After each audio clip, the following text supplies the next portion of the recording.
बुलंदियों को छूने की योग्यता रखने वाले विद्यार्थियों, आज हम पढ़ने जा रहे हैं पतंग। आलोक धनवा जी द्वारा लिखित कविता पतंग। एक छोटा सा भजन याद आ रहा है मुझे। सतगुरु मैं तेरी पतंग, हवा विच उड़दी जावांगी, बाबा डोर हथों छड़ी ना मैं कटी जावांगी। तो आइए इस कविता में हम देखते हैं कि कौन कौन सी चीजें हैं जो आप सीखने जा रहे हैं और जिनसे आपको जीवन भर लाभ होने वाला है। पतंग, पतंग क्या है? कुछ बच्चे तो अच्छी तरह जानते हैं, उन्होंने उड़ाई भी है पतंग, फिर भी शायद कुछ बच्चों को पता ना हो। तो पतंग इस तरह की बनी हुई एक छोटी सी मनोरंजक वस्तु है जिसको हम एक धागे के सहारे उड़ाते हैं। इसे ये कमानी और ये डंडी के द्वारा बड़ा पतला सा बारीक सा कागज होता है जिससे बनाया जाता है। यह पतंग जब आसमान में उड़ती है तो इसके साथ उड़ती हैं बच्चों की भावनाएं, बच्चों की जिज्ञासाएं, उनकी आकांक्षाएं। अगला हम देखते हैं मनोरंजन का प्रमुख साधन है पतंग। केवल मनोरंजन का साधन है क्या? नहीं, मनोरंजन का महत्वपूर्ण साधन है, सही बात है, क्योंकि इससे मन खुश हो जाता है। उसके अलावा उत्साह, उमंग और जोश जगाने वाली है पतंग। हमारे मन में जब हम पतंग उड़ा रहे होते हैं, हमारे मन में बहुत सारा उत्साह जाग जाता है, उमंगें जाग जाती हैं और जोश पैदा हो जाता है कि मेरी पतंग सबसे ऊंची जानी चाहिए। और आशा, आकांक्षा एवं मान्यता का रूप है पतंग।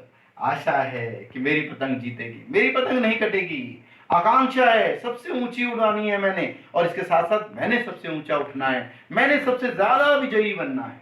और मान्यता, अगर पतंग हमारी टूटती जाती है, पतंग अगर हमारी ऊंची नहीं उड़ती है, तो कई बार हमारी ये मान्यता हो जाती है कहीं कुछ कमी है, कहीं कुछ दिक्कत है, सकारात्मकता का अभाव।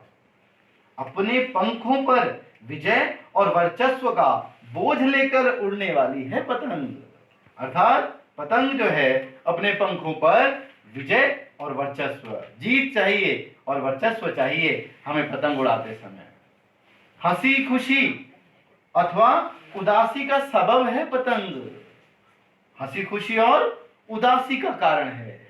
अगर हमारी पतंग ऊंची तो हंसी खुशी, और अगर वो टूट गई, नहीं उड़ रही, तो वो उदासी का कारण है। निराशा से आशा की ओर प्रेरणा देती है पतंग। दुर्बलता से सबलता सिखाती है। छोटे छोटे बच्चे जो कमजोर होते हैं, कुछ नहीं कर पाते हैं, वो भी जब पतंग उड़ रही होती है, पतंगों को लूटने के लिए, पतंगों को उड़ाने के लिए कहां कहां कैसी कैसी कठिनाई सहन करते हैं। धूप, गर्मी, बारिश, आंधी, तूफान सब सहन कर लेते हैं। और संघर्ष और साहस की भावना जगाती है पतंग। छोटी मोटी बात नहीं है, एक पतंग उड़ा लेने से हमारे अंदर संघर्ष की भावना पैदा होती है। एक बार नहीं जीते तो क्या, दूसरी बार जीतेंगे, अगली बार और मेहनत करेंगे। विपरीत परिस्थितियों में संतुलन सिखाती है पतंग। मान लीजिए हमारी पतंग दूसरी दिशा में हवा चल रही है, हमें पता है डोरी को किस ढील के साथ देना है। अगर हमारी पतंग नहीं उड़ पा रही है तो हमें पता है उसमें हमने क्या गतिविधि अपनानी है। तो विपरीत परिस्थितियों में संतुलन सिखाती पतंग। गिरने के बाद फिर से खड़ा होना सिखाती है पतंग। एक बार गिर गई, बार बार घूम घूम कर गिर गई, फिर दोबारा उड़ाएंगे हम, देखेंगे कहीं कुछ एक साइड वजन तो ज्यादा नहीं हो रहा है पतंग का। और आत्मविश्वास और आत्मबल में वृद्धि करती पतंग।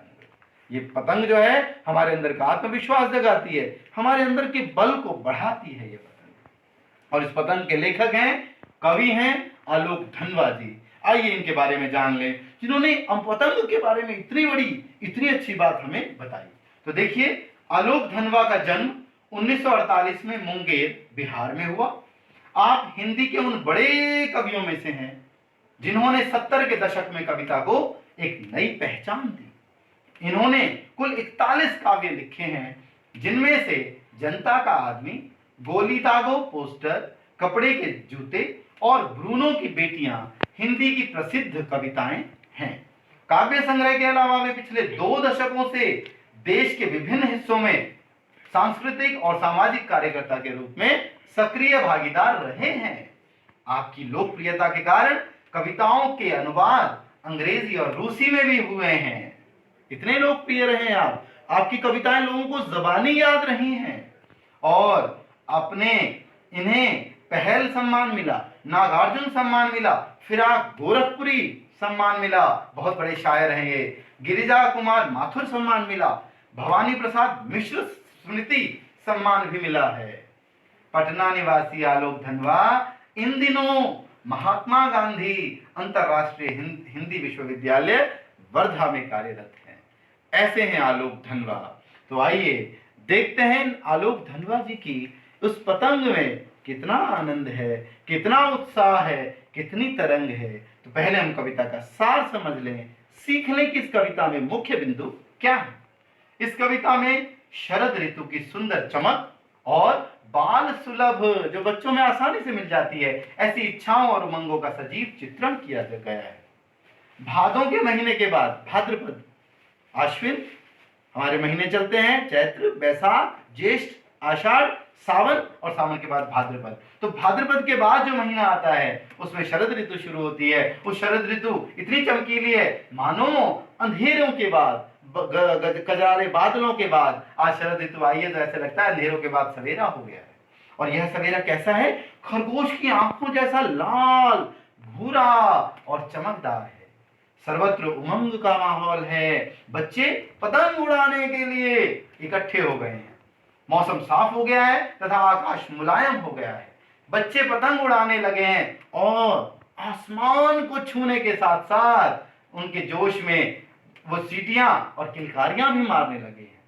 बच्चे भागते हुए ऐसे लगते हैं जैसे पूरी पृथ्वी चक्कर लगाकर उनके कोमल और गतिशील पैरों के पास आने के लिए बेचैन हो रही है। धरती खुद उनके पैरों के पास आ रही है, इतना वो चक्कर लगाते, इतना बेसुध होकर घूम रहे हैं। पतंग उड़ाते समय तो कठोर छत भी उन्हें मुलायम प्रतीत होती है। उनके पैरों की लयपूर्ण और जोरदार आवाज सभी दिशाओं में मृदंग की तरह गूंजती है। वे अपने शरीर के रंध्रों अर्थात रोम, ये हमारे रोम है, जहां हर शरीर के हर हिस्से में रोम है जिसमें कुछ कुछ बाल अंकुरित होते हैं। तो उन रोमों से निकलने वाले संगीत के सहारे वे बच्चे भी उड़ रहे हैं पतंगों के साथ साथ। पतंगबाजी के दौरान अगर वे छत से गिरकर बच जाते हैं तब तो और भी निर्भय हो जाते हैं तथा उनका उत्साह कई गुना बढ़ जाता है। तो इस कविता के सार के बाद आइए अब हम इस कविता का सस्वर गायन करते हैं। बच्चों, कविता में जरूरी नहीं हम तुकबंदी होगी तो ही, लयबंदी होगी तो ही गाएंगे। हम अपने को आनंदित करने के लिए किसी भी तरह से गा सकते हैं। तो देखिए एक ढंग गाने का। सबसे तेज बौछारें गई, भादों गया, सवेरा हुआ, खरगोश की आंखों जैसा लाल सवेरा।